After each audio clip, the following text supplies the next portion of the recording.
இப்ப சமீபத்துல வந்து பாத்தீங்கன்னா கேரளால எங்கயோ கோயிலுக்கு போயிருந்தாரு. ஆமா, அப்ப கூட அந்த ரசிகர் கூட்டம் கூட போது கத்துறாரு, ஏன் இப்படி பண்றீங்க, இது கோயிலு விடுங்க அப்படின்னு. ஆனா உங்க ரசிகர் தான் திரும்ப பண்ணுகிறான், திருச்செந்தூர் கோயிலுக்கு இப்ப நியூ இயர் செலிப்ரேஷன் போயிட்டு அங்க போயிட்டு கத்துறது. அங்கங்க போயிட்டு முருகர் வாழ்கண்டா அரோகரான்னு கத்துவாங்க. இவன் போயிட்டு தமிழக வெற்றி கழகத்துக்கு அரோகரா, தளபதி விஜய்க்கு அரோகரா, கோயில சும்மா டிவிக்கு அரோகரா. என்னங்க இது? தளபதி விஜய்க்கு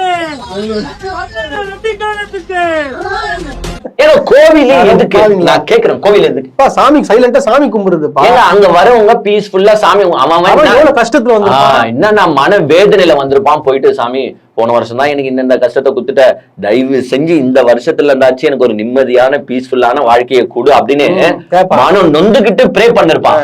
அவன் என்ன மன வேதனையோட வந்திருப்பான், உடம்பு சரியில்லாம இருந்திருப்பான், இனிமேட்டாச்சு எனக்கு நல்ல வாழ்க்கையை கொடு, பினான்சியல் ப்ராப்ளத்துல இருந்திருப்பான், இனிமேட்டாச்சு எனக்கு நல்ல வாழ்க்கையை கொடுன்னு அவன் கோயிலுக்கு வந்து ப்ரே பண்ணிட்டு இருக்கும் போது அங்க போயிட்டு தளபதி வாழ்க அரோகரா, தமிழக வெற்றி கழகத்துக்கு அரோகரா. எவ்வளவு பேர் அஃபென்ஸ் தெரியுமா? அது ஃபர்ஸ்ட் கோவிலுக்குள்ள போய் ஃபர்ஸ்ட் கத்துறதே தப்புங்க.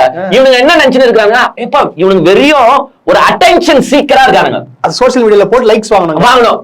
மத்தவங்களோட அட்டென்ஷனை சீக் பண்ணலாம். அதுக்கு நீங்க என்ன பண்ணலாம்னா ட்ரெஸ் அவுத்துட்டு ஓடுனா கூட அட்டென்ஷன் சீக் ஆகும்டா. கன்ஃபார்மா சீக் ஆகும், பெரிய லெவல்ல ஃபேமஸ். ஏன் அட்டென்ஷன் எப்படி வேணாலும் சீக் பண்ணலாம். டிவி போட்டு நம்ம ஒண்டி போட்டு நம்மளமா ஓடுங்க, அட்டென்ஷன் சீக் ஆயிடுமே.